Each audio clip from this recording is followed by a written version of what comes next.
তারাবিহ এই শব্দটা যখন আমাদের কাছে আমাদের কানে আসে তখন আমাদের সবার যেন মনে হয় যে তারাবির নামাজ মানে ৮ রাকাত নাকি ২০ রাকাত। এই নিয়ে আমাদের মাঝে অনেক কাদা ছোড়াছুড়ি হয় কি না? এমনকি লাখ টাকার চ্যালেঞ্জও দেওয়া হয় যে তারাবির নামাজ এত রাকাত, এর বেশি পড়লে তারাবির নামাজ হবে না। তাহলে বোঝা গেল তারাবির নামাজটা আমাদের মাঝে বিতর্কিত। কি বলেন? বিতর্কিত। ৮ রাকাত নাকি ২০ রাকাত কিভাবে নামাজ পড়তে হবে, এটা আমাদের মাঝে কি বিতর্কিত বিষয়। আসলে এটা অত্যন্ত দুঃখের বিষয় যে আমাদের মাঝে তারাবির নামাজের রাকাত সংখ্যা নিয়ে বিভেদ এবং ঝগড়া এবং এই নিয়ে মারামারি পর্যন্ত হয়েছে। আজ আসুন ইনশাআল্লাহ তারাবি সম্পর্কে আমি আপনাদেরকে তারাবির শুরু লগ্ন থেকে শেষ পর্যন্ত ইতিহাস বলার চেষ্টা করব ইনশাআল্লাহ। সম্মানিত উপস্থিতি, একথা সূর্যের আলোর নেই স্পষ্ট, তারাবির নামাজ সম্পর্কে কোরআনে কোনো আয়াত নেই। আমার সাথে বলেন, তারাবির নামাজ সম্পর্কে কোরআনে নির্দিষ্ট কোনো কি নেই, আয়াত নাই। তবে রাতের নামাজ সম্পর্কে কোরআনে আয়াত আছে। কিসের নামাজ? রাতে তাহাজ্জুদের নামাজ হতে পারে বা নফল নামাজ হতে পারে। ডাইরেক্টলি তবে ডাইরেক্টলি কোরআনের আয়াত এই তারাবি সম্পর্কে কি নাই। রাতের নামাজ সম্পর্কে আছে, তাহাজ্জুদের নামাজ হতে পারে অথবা আপনার বিভিন্ন নামাজ হতে পারে, কিন্তু তারাবির নামাজ সম্পর্কে নির্দিষ্ট কোনো আয়াত কোরআনে নাই। তো এবার আসেন, আল্লাহ রব্বুল আলামিন আমাদেরকে কুরআনুল কারীমে জানায় দিয়েছেন, কানু কলিলাম মিনাল লাইলি মা ইয়াহজাউন ওয়া বিল আসহারি হুম ইস্তাগফিরুন। আল্লাহ রব্বুল আলামিন বিভিন্ন দাঈদের গুণাবলী বর্ণনা করতে গিয়া বলেন, আসলে দিনের দায়ী তো তারাই হবেন, কানু কলিলাম মিনাল লাইলি মা ইয়াহজাউন, যেই বান্দা রাতের বেলা সামান্য সময় ঘুমাইয়া গভীর রাতে যাই নামাজে পড়ে যায়, যেই বান্দা রাতের বেলা সামান্য ঘুমাইয়া গভীর রাতে তাহাজ্জুদের নামাজের মুসল্লায় দাঁড়ায়, এই বান্দাই হলো প্রকৃত দায়ী। রাতের বেলা বান্দা সামান্য ঘুমাইয়া গভীর রাতে দুনিয়ার সবাই যখন ঘুমায়, আল্লাহর বান্দা যাই নামাজে মুসল্লাই দাঁড়াইয়া মালিকের দরবারে, আমার মালিকের দরবারে বান্দা নামাজে দাঁড়ায়া যায় আর নামাজের পরে আল্লাহর কাছে ইস্তিগফার করে, আল্লাহ আমার মতো গুনাহগার কেউ নাই, এই এলাকার ভিতরে সবচাইতে বড় গুনাহগার আমি, আমার মতো জালেম কেউ নাই, ও মালিক জীবনে গুনাহ করে করে করে অন্তরটা ময়লা হয়ে গেছে রে আল্লাহ, আমার কলবটা নাপাক হয়ে গেছে রে আল্লাহ, আমি এত পরিমাণ গুনাহ করেছি, আমার গুনার কারণে আমার দিলটা বড় শক্ত হয়ে গেছে, যে কারণে হাজারো কান্নার বয়ান শুনলো আমার চোখের মধ্যে কোনো পানি নাই। ও আল্লাহর বান্দা, সাহাবা একরামের জীবনের দিকে তাকাইয়া দেখো, সাহাবা একরামের জীবনটা ছিল কান্নার জীবন রে বাবা। আল্লাহর নবী বলেন, লাউ তা'লামুনা মা আ'লামু লা দাহিকতুম কলিলাও ওয়া লা বাকাইতুম কাসীরা।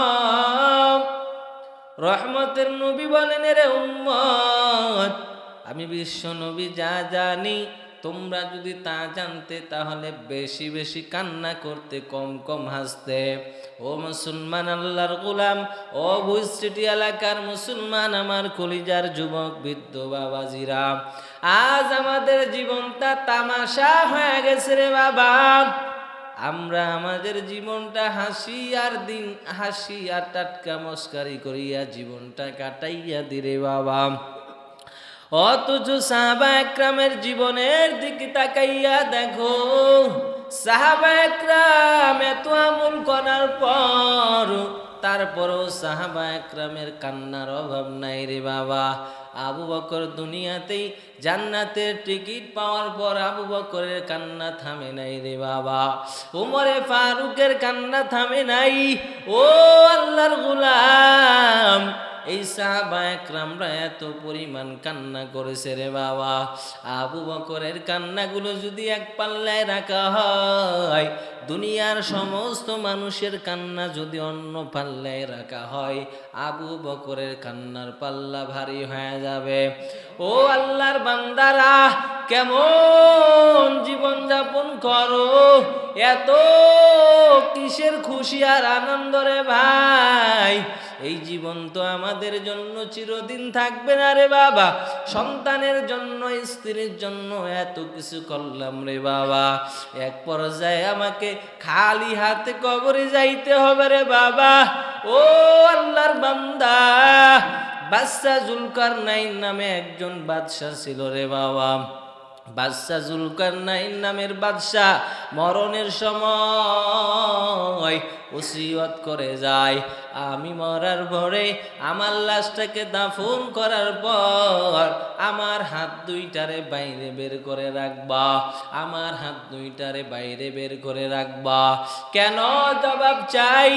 বলবে, এত বড় বাদশাহ, এত বড় টাকার মালিক, এত বড় সম্পদের মালিক, দুনিয়াতে কোনো টাকার অভাব ছিল না রে বাবা। দুনিয়াতে সম্পদের অভাব ছিল না, বাড়ির অভাব ছিল না, গাড়ির অভাব ছিল না, পোশাকের কোনো অভাব ছিল না, ক্ষমতার কোনো অভাব ছিল না। লাশ পর্যন্ত ওই হাত দুইটা যে বের করে দিল রে বাবা, দুনিয়ার মানুষে জানায়া দেয়, ও দুনিয়ার মানুষ তাকাইয়া দেখ, আমি বাদশা জুলকারনাইন এত বড় বাদশা হওয়া সত্ত্বেও, এত বড় ক্ষমতার অধিকারী হওয়া সত্ত্বেও, এত টাকার মালিক হওয়া সত্ত্বেও, কবরে আমি যখন গেলাম, এই যে আমার হাত দুইটার দিকে তাকাইয়া দেখো, আমি দুই হাত খালি নিয়ে কবরে গেলাম। আল্লাহু আকবার। আমার দুইটা হাত খালি, আমি আমার কবরে একটা টাকাও নিয়ে যাইতে পারলাম না, ক্ষমতাও নিয়ে যাইতে পারলাম না, কোনো সম্পদ আমি নিয়ে যাইতে পারি নাই। এজন্য তো আল্লাহ বললেন, কানু কলিলাম মিনাল লাইলি মা ইয়াহজাউন। ও বান্দা, দিনের প্রকৃত দায়ী তো তারাই হবে যারা রাতের মধ্যে সামান্য সময় ঘুমাইয়া রাত 3টা বাজে ঘুম থেকে জাগিয়া যাই নামাজটা বিছাইয়া মালিকের কাছে বলেন, হে মালিক, আমার এলাকার অমুক বান্দা নামাজ পড়ে না, ও মালিক তুমি তারে হিদায়াত দান করো। ও আল্লাহ, আমার এলাকার আরেক বান্দা সুদের সাথে জড়িত, ও আল্লাহ তুমি তাকে হিদায়াত দান করো। তাবলীগওয়ালা ভাইরা এত তাবলীগ করে মানুষকে দিনের দিকে দাওয়াত দেয় রে বাবা। প্রত্যেকটা জায়গায় তাবলীগ চলতেছে, বিদেশের মধ্যে তাবলীগ জামাত চলতেছে রে বাবা। আল্লাহর দিকে দাওয়াত দেয়, ও ভাই আল্লাহর দিকে আসো, আল্লাহর দিকে আসো। এত বারবার পায়ে ধরার পরও কেন মানুষ নামাজি হয় না রে বাবা? কারণ হলো আমরা এমন দিনের দায়ী, আমরা রাতের বেলা ঘুমাইলে ফজর ছাড়া আমাদের ঘুম ভাঙ্গে না রে বাবা। অথচ আল্লাহ বললেন, কানু কলিলাম মিনাল লাইলি মা ইয়াহজাউন ওয়াবিল আসহারি হুম ইস্তাগফিরুন। বান্দা রাতের বেলা কম ঘুমাও, রাতের বেলা অল্প সময় ঘুমাইয়া, ওই রাতের বেলা দুনিয়ার সমস্ত মানুষ যখন ঘুমাইয়া যায়, রাতের বেলা তুমি জাগ্রত হও। রাতের বেলা ঘুম থেকে জাগ্রত হইয়া নফল তাহাজ্জুদের নামাজ পড়ার পর দুই হাতটা তুলে আমি আল্লাহকে বল, ও মালিক, এলাকায় যারা নামাজ পড়ে না তাদের নামাজি বানাইয়া দাও।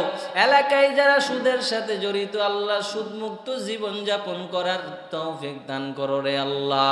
এটাই তো হলো মূল মাকসাদ।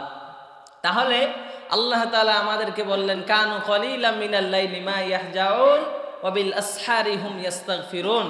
ও বান্দা, আজকে মানুষ হিদায়াত পাই না কেন? আমরা যারা দিনের দায়ী, আমাদের দুর্বলতার কারণে। আমরা দিনের দায়ী, আমরা কয়দিন মুনাজাত করছি যে আল্লাহ অমুক লোকটাকে হিদায়াত দাও, আল্লাহ ওই লোকটা নামাজ পড়ে না, তুমি তাকে নামাজি বানায়া দাও। কয়দিন তাহাজ্জুদ পড়ে তার জন্য দোয়া করেছি। আমরা স্বাভাবিক অবস্থায় যেভাবে ঘুমাই, ফজরের আজান হলে ঘুম ভাঙ্গে, তাহলে তাহাজ্জুদের আমাদের কোনো কি নেই, খবর নেই। তাহাজ্জুদের নামাজ ছাড়া কেউ কোনোদিন বড় হতে পারেনি। তাহলে তারাবি নামাজ সম্পর্কে নির্দিষ্ট কোরআনে কোনো আয়াত আছে? কথা বলেন না কেন? নির্দিষ্ট কোনো কি নাই, আয়াত নাই। তবে রাতের নামাজ সম্পর্কে আয়াত আছে। রাতের নামাজ সম্পর্কে কি আছে? আয়াত আছে। এবার আসেন তারাবি সম্পর্কে আল্লাহ রাসূলুল্লাহ সাল্লাল্লাহু আলাইহি সাল্লামের একটা হাদিস আমি আপনাদেরকে বলি। আল্লাহর নবী বলেন, ক্বালা রাসূলুল্লাহ সাল্লাল্লাহু আলাইহি ওয়া আলিহি ওয়া সাল্লাম, মান ক্বামা রমাদানা ঈমানাও ওয়া ইহতিসাবান গুফিরা লাহু মা তাকদ্দামা মিন যামবিহি।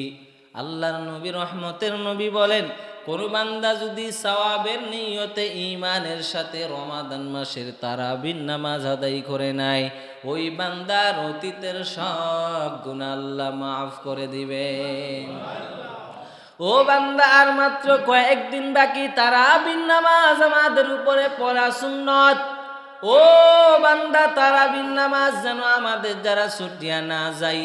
কারণ রহমতের নবী বলেন, এই তারাবির নামাজ যদি কোনো বান্দা ঈমানের সাথে সওয়াবের নিয়তে আদায় করে, পেছনের সব গুনাহ আল্লাহ মাফ করে দিবে। প্রত্যেকটা মৌলিক ইবাদতের ভিতরে একটা কথা হলো, কবিরা গুনাহ তাওবা ছাড়া কি হয় না। এজন্য প্রত্যেক নামাজের পরে আস্তাগফিরুল্লাহর মলম লাগাইয়া নাও। কারণ আমাদের সগীরা গুনাহের সাথে সাথে আল্লাহ রব্বুল আলামিন যেন আমাদের কবিরা গুনাহগুলো মাফ করে দেয়। কারণ কবিরা গুনাহ তাওবা ছাড়া মাফ করে না কে? কবিরা গুনাহ তাওবা ছাড়া কি হয় না? মাফ হয় না। এবার আসেন তারাবির নামাজের শুরু লগ্ন কথা থেকে হলো, এই সম্পর্কে আমি আপনাদেরকে একটি হাদিস বলি। আল্লাহর নবী রহমতের নবী বলেন, ইন্না রাসূলুল্লাহি সাল্লাল্লাহু আলাইহি ওয়াসাল্লাম সাল্লা ফিল মসজিদি যাতা লাইলাতিন। আল্লাহর নবী রহমতের নবী আমার রমাদান মাসের কোনো এক রাতে আমার নবী মসজিদে গেলেন। কোথায় গেলেন? মসজিদে আমার নবী নামাজ আদায় করলেন। ফাসাল্লা বিসলাতিহি নাসুন। আমার নবী যখন রমাদানের কোনো এক রাতে মসজিদে গিয়া নামাজ পড়তেছেন, এমন সময় সাহাবা একরাম নবীজির পেছনে ইক্তেদা করলেন। কি করলেন? সাহাবা একরাম, কিছু কিছু সাহাবা একরাম আমার নবীর পেছনে নামাজ পড়া শুরু করে দিলেন। সুম্মা সাল্লা মিনাল ক্বাবিলা। দ্বিতীয় দিন আমার নবী আবার মসজিদে নামাজ পড়ার জন্য আসলেন। দ্বিতীয় দিন যখন আমার নবী নামাজ পড়ার জন্য আসলেন, এরপরে সাহাবা একরাম ফাসাল্লা মিনাল ক্বাবিলা ফাকাসুরান নাস। অনেকগুলো মানুষ নবীজির পেছনে ইক্তেদা করলেন। প্রথম দিন যেই পরিমাণ মানুষ ছিল, দ্বিতীয় দিন এর চাইতে আরো বেশি মানুষ নবীজির পেছনে ইক্তেদা করলেন। সুম্মা জিতামাউ মিনাল লাইলাতি সালিসা বির-রাবিআ। এরপরে তৃতীয় রাতে অথবা চতুর্থ রাতে এত পরিমাণ মানুষ হয়ে গেল যে বিশ্ব নবী আর ঘর থেকে বের হয় নাই। কি বুঝলেন? আল্লাহ নবী রমজান মাসের কোনো এক রাতে মসজিদে গিয়ে নামাজে দাঁড়াইলেন। কিছু কিছু সাহাবা একরাম আমার নবীজির পিছনে ইক্তেদা করলেন। সুম্মা সাল্লা মিনাল ক্বাবিলা ফাকাসুরান নাস। দ্বিতীয় দিন যখন নবীজি সাল্লাল্লাহু আলাইহি ওয়াসাল্লাম মসজিদে নামাজে দাঁড়াইলেন, প্রথম দিনের তুলনায় আরো বেশি মুসল্লি নবীজির পেছনে ইক্তেদা করলেন।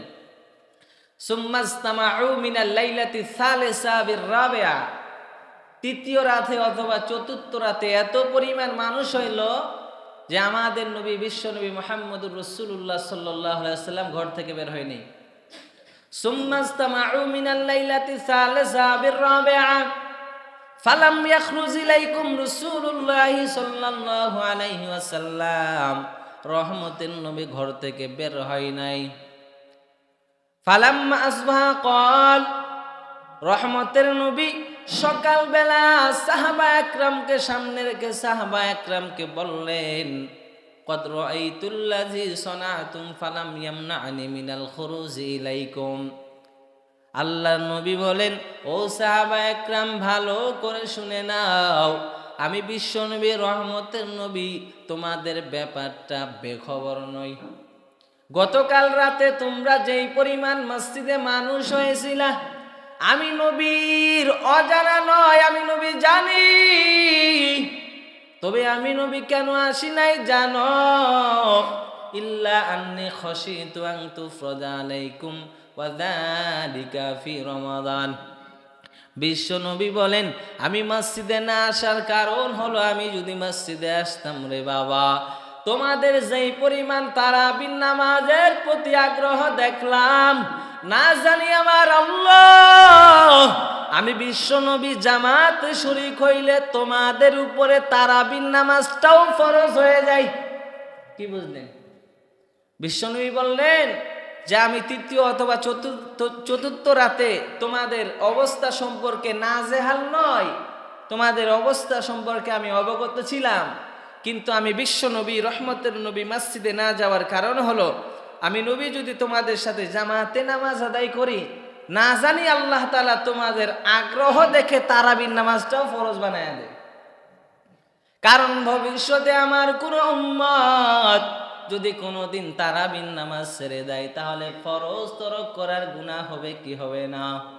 এজন্য রহমতের নবী সেদিন আর জামাতে হাজির হয় নাই।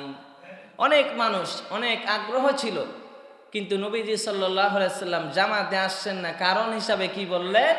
যে আমি যদি মসজিদে জামাতে আসতাম, তোমাদের এত পরিমাণ তারাবির নামাজের প্রতি আগ্রহ, তোমাদের তারাবির নামাজের আগ্রহ দেখে আল্লাহ যদি ফরজ করে দেয়, আর ভবিষ্যতে কোনো উম্মত যদি অগত্যা কোনো কারণবশত তারাবির নামাজে আসতে না পারে, তাহলে ফরজ তরক করার গুনাহ হয়ে যাবে।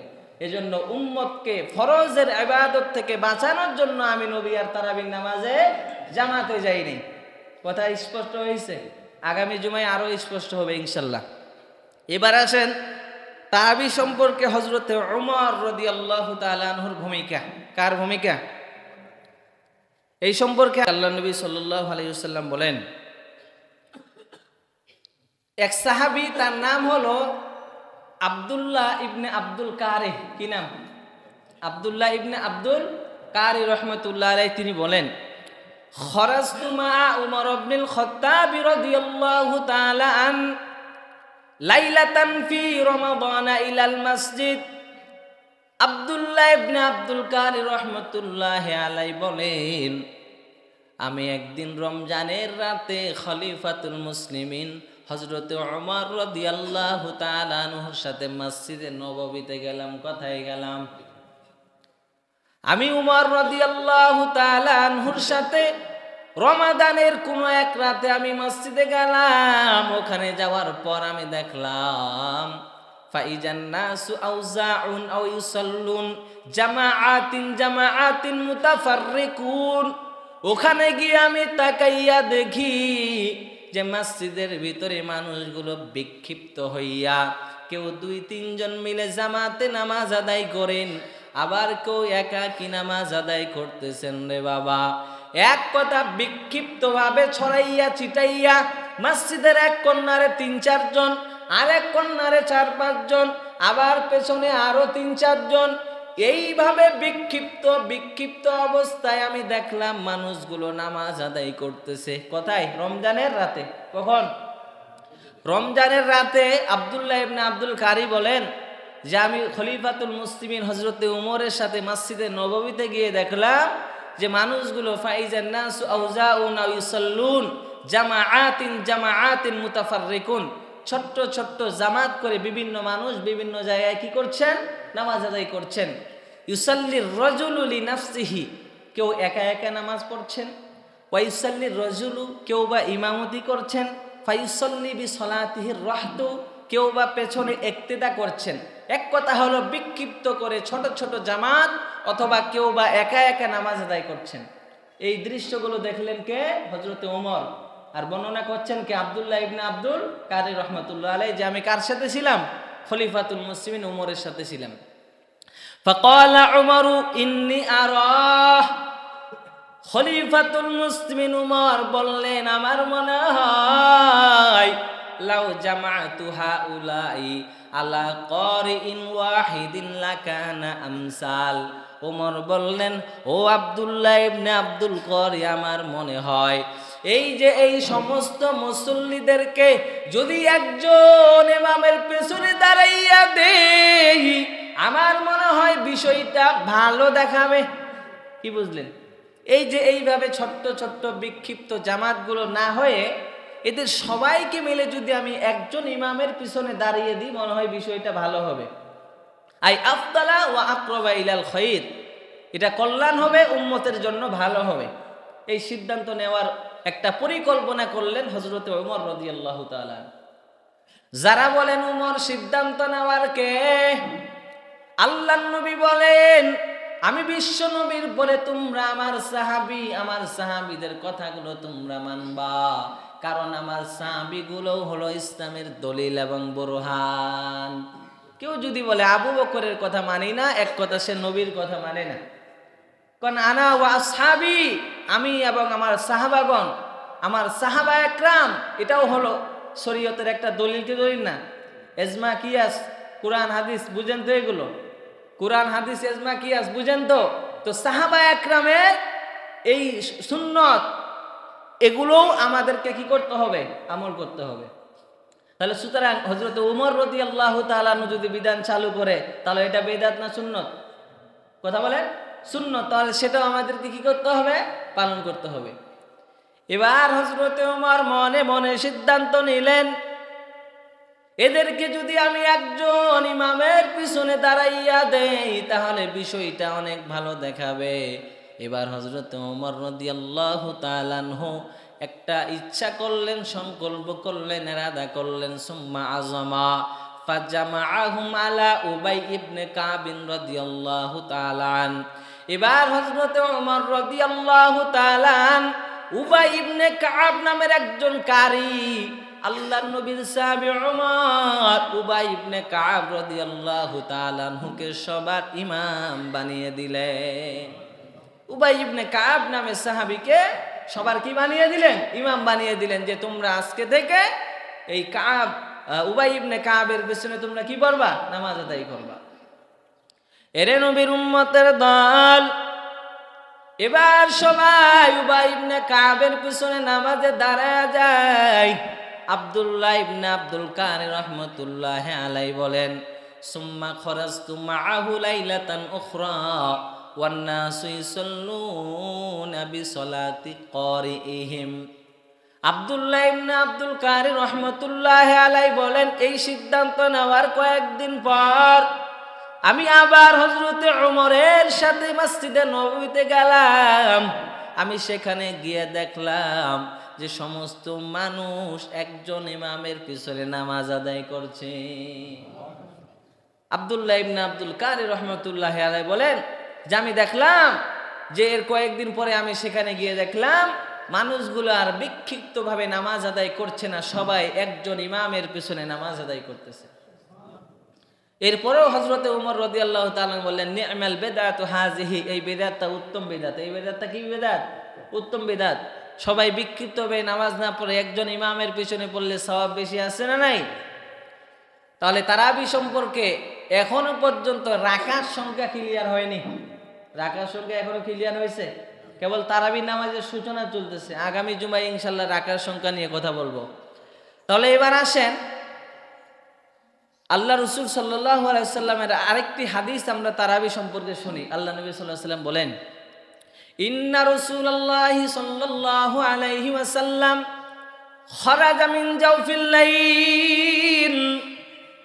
আল্লাহর নবী, রহমতের নবী সাল্লাল্লাহু আলাইহি ওয়াসাল্লাম রমাদানের কোনো এক রাতে, মধ্যরাতে আমার নবী সাল্লাল্লাহু আলাইহি ওয়াসাল্লাম মসজিদে আগমন করলেন। কি রাতে? মধ্যরাতে নবী সাল্লাল্লাহু আলাইহি ওয়াসাল্লাম মসজিদের মধ্যে কি করলেন? আগমন করলেন। ফাসাল্লা ফিল মসজিদে, আল্লাহর নবী সাল্লাল্লাহু আলাইহি ওয়াসাল্লাম নামাজে দাঁড়াইয়া গেলেন। নবী আমার নামাজে দাঁড়ানোর পর ফাসাল্লা রিজালুন বিসলাতিহি, অনেক সাহাবা একরাম আমার নবীর পেছনে নামাজে দাঁড়ায় গেলেন। বলেন না সুবহানাল্লাহ। ফাসবাহান নাসু ইয়াতাহাদ্দাসুনা বিযালিকা, সকালবেলা এলাকায় আলোচনা হইল মায়ার নবী গত রাত্রে মসজিদের মধ্যে নামাজ আদায় করেছেন, কয়েকজন সাহাবী নবীজির পেছনে ইক্তেদা করেছেন। অতএব তোমাদের যদি মনে চায় তোমরাও আজকে রাতে নবীজির পেছনে নামাজ পড়তে পারো। এইভাবে এলাকার মধ্যে ঘষা মাজা চলতেছে, বুঝেন তো? মানে কথাগুলো আলোচনা চলতেছে, কি চলতেছে? যে গতকালকে রাতে আমাদের নবী সাল্লাল্লাহু আলাইহি সাল্লাম নামাজ আদায় করেছেন এবং কিছু কিছু সাহাবা একরাম নবীজির পেছনে কি করেছেন? ইক্তেদা করেছেন। ফাজতামা আকসারু মিনহুম, দ্বিতীয় রাতে আরো বেশি পরিমাণ মানুষ জমায়েত হয়ে গেল। ফাখরাজা রাসূলুল্লাহ সাল্লাল্লাহু আলাইহি ওয়াসাল্লাম ফিল লাইলাতি থানিয়া ফাসাল্লাউ বিসালাতিহি। আল্লাহর নবী, রহমতের নবী, সাইয়্যিদুস সাকালাইন, দ্বিতীয় রাতে, রমাদানের দ্বিতীয় রাতে নবী আমার আবার মসজিদে নববীতে আগমন করলেন। ফাসাল্লাউ বিসালাতিহি, নবী আমার মানুষদেরকে নিয়ে নামাজ আদায় করলেন। ফাআসবাহান নাসু ইয়াযকুরুনা যালিকা, আবার সকালবেলা এলাকার মানুষজন বলা বলি করছে, আলোচনা করছে, নবী আমার দ্বিতীয় দিনও মসজিদে আগমন করেছেন, প্রথম দিনের তুলনায় দ্বিতীয় দিন মানুষ বেশি পরিমাণ হয়ে গেছে, নবী আমার জামাতে নামাজ আদায় করেছেন। ফাআসবাহান নাসু ইয়াযকুরুনা যালিক ফাকাসুরা আহলুল মসজিদ মিনাল লাইলাতি সালিসা, তৃতীয় রাতে দ্বিতীয় দিনে যেই পরিমাণ মানুষ হয়েছে, তৃতীয় রাতে এর চাইতে আরো বেশি পরিমাণ মানুষ হয়ে গেল। দ্বিতীয় রাতের তুলনায় তৃতীয় রাতে বেশি পরিমাণ মানুষ নবীজির পেছনে নামাজে দাঁড়িয়ে গেলেন। ফাখরাজা ফাসাল্লা বিসালাতিহি, আল্লাহর নবী, রহমতের নবী ঘর থেকে বের হওয়ার পর রহমতের নবী আমার ওই মানুষদেরকে নিয়ে নামাজ আদায় করলেন রে বাবা। ফালাম্মা কানাতিল লাইলাতুর রাবিআ আযাজাল মাসজিদু আন আহলিহি, চতুর্থ রাতের ঘটনা বলি রে বাবা। ফালাম্মা কানাতিল লাইলাতুর রাবিআ, যখন চতুর্থ রাত আসলেন, আমার নবী, রহমতের নবী তাকাইয়া দেখেন আযাজাল মাসজিদু আন আহলিহি, মসজিদ সংকুলনের বেশি মানুষ জমায়েত হয়ে গেছে। কি বুঝলেন? চতুর্থ রাতে যখন বিশ্বনবী নামাজে গেলেন, বিশ্বনবী সাল্লাল্লাহু আলাইহি সাল্লাম চতুর্থ রাতে দেখলেন যে চতুর্থ রাতে এত বেশি পরিমাণ মানুষ হয়েছে যে মসজিদে আর জায়গা হয় না। কি বুঝলেন? চতুর্থ রাতে এত বেশি পরিমাণ মানুষ হয়েছে, আযাজাল মাসজিদু আন আহলি, মসজিদ সংকুলনের বাইরে, মসজিদে আর জায়গা হয় না। ফালাম ইয়াখরুজ ইলাইহিম রাসূলুল্লাহ সাল্লাল্লাহু আলাইহি ওয়াসাল্লাম, আল্লাহর নবী, রহমতের নবী মানুষের এই অবস্থা দেখার পর আমার নবী আর ঘর থেকে বের হয় নাই। আমার নবী ঘর থেকে কি হয় নাই? বের হয় নাই। ঘর থেকে যখন নবীজি বের হয় না, তখন মানুষেরা কি বলতেছে? ফাতাফিকা রিজালুম মিনহুম ইয়াকুলুনা আস-সালাত, এবার মানুষজন আস-সালাত আস-সালাত বলে চিল্লাই, নামাজের সময় হয়ে গেছে, এখনো বিশ্বনবী কেন নামাজে আসতেছে না? নামাজ নামাজ বলে চিল্লানো শুরু করেছে। নামাজের সময় হয়ে গেছে, আস-সালাত আস-সালাত আস-সালাত। চতুর্থ রাতে যখন দেখলেন মানুষ অনেক মসজিদ সংকুলনের বাইরে, নবীজি এখনো মসজিদে আসে না, তখন মানুষগুলো চিল্লানো শুরু করছে। কি বলতেছে? আস-সালাত আস-সালাত, নামাজের সময় হয়ে গেছে, নামাজের সময় হয়ে গেছে। কিন্তু এগুলো শোনার পরও নবী আমার ফালাম ইয়াখরুজ ইলাইহিম রাসূলুল্লাহ সাল্লাল্লাহু আলাইহি ওয়াসাল্লাম, এই কথাগুলো শোনার পরও আমার নবী, বিশ্ব নবী, মানবতার দূত নবী আমার, রহমতের নবী আমার, তারপরও ঘর থেকে বের হয় নাই। হাত্তা খরাজা লিসালাতিল ফাজর, এমনকি আমার নবী, রহমতের নবী ফজরের নামাজ পড়ার জন্য মসজিদে আসলেন। চতুর্থ রাতে যখন নবী দেখলেন যে মানুষ এত পরিমাণ হয়েছে যে মসজিদ সংকুলনের বাইরে, তখন আমার নবী, বিশ্ব নবী আর মসজিদে জামাতের সাথে নামাজ পড়তে আসে নাই। তখন মানুষজন যখন দেখলেন যে নবী তো এই টাইমে চলে আসার কথা, নবী আসছেন না, তখন সবাই বলতেছে আস-সালাত আস-সালাত, নামাজের সময় হয়ে গেছে। কিন্তু এগুলো কথা শোনার পরও আমাদের নবী, বিশ্ব নবী ঘর থেকে বের হয়নি। হাত্তা খরাজ আলী সলাতিল ফজর, একবারে ফজরের নামাজ পড়ার জন্য আসছে। কখন? ফজরের নামাজের সময় নবী আমার মসজিদে আগমন করার পর নবী আমার যখন ফজরের নামাজে আসলেন, নবী বলেন ফালাম্মা কদাল ফজরা আকবালা আলান নাস, যখন ফজর হয়ে গেল, ফজরের নামাজ শেষ হয়ে গেল, আকবালা আলান নাস সুম্মা তাশাহাদা, আল্লাহর নবী সাল্লাল্লাহু আলাইহি ওয়াসাল্লাম সাহাবা একরামকে মুখোমুখি হওয়ার জন্য বললেন। সাহাবা একরাম নবীজির দিকে মুতাওয়াজ্জো হয়ে গেলেন, নবী কি বলবে আমরা শুনব। এবার রহমতের নবী ডাক দেয়া কয় উম্মত সুম্মা তাসাহাদা ফাকালা আম্মা বা'দু, নবী আমার খুতবা শেষ করলেন।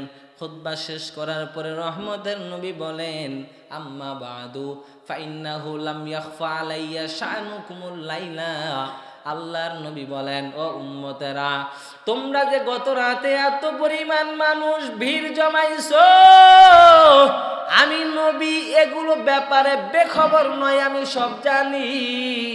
তবে আমি নবী তোমাদের কাছে আসার কারণ হলো ওয়ালাকিন্নী খাশিতু আন তুফরাজা আলাইকুম সালাতুল লাইল ফাতা'জিজু আনহা, আমি বিশ্ব নবী রহমতের নবী মনে মনে বড় ভয় পেয়ে গেছি, আমি যদি তোমাদের সাথে জামাতে নামাজে শরীক হয়ে যাই আর না জানি আমার আল্লাহ তোমাদের আগ্রহ দেখার পর 5 ওয়াক্ত নামাজের সাথে সাথে তোমাদের তারাবির নামাজটাও যদি ফরজ করে দেয় ফাতা'জিজু আনহা, আর তোমরা যদি এই তারাবির নামাজ 20 রাকাতের কথা শুনে মসজিদে না আসো, তাহলে তোমাদের ফরজ নামাজ কাজা করার কারণে, ফরজ নামাজ না পড়ার কারণে তোমাদের আমলনামায় গুনাহ হয়ে যাবে। হবে কি হবে না? নবীজি যখন দেখলেন যে এত পরিমাণ মানুষ, এত আগ্রহ, এই আগ্রহ দেখে আমি যদি আবার জামাতে যাই, আল্লাহ যদি ফরজ করে দেয় ভবিষ্যতে কোনো উম্মত ফাতা'জিজু আনহা, ভবিষ্যতে কোনো উম্মত যদি তারাবির নামাজ কোনো কারণে ছেড়ে দেয়, তাহলে ফরজ তরক করার গুনাহ আমলনামায় হয়ে যাবে। আর ফরজ তরক করার গুনাহ কত কঠিন একটু চিন্তা করেন।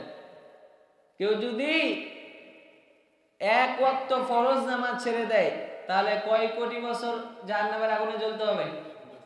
2,88,88 লক্ষ বছর আমাদেরকে জাহান্নামের আগুনে জ্বলতে হবে।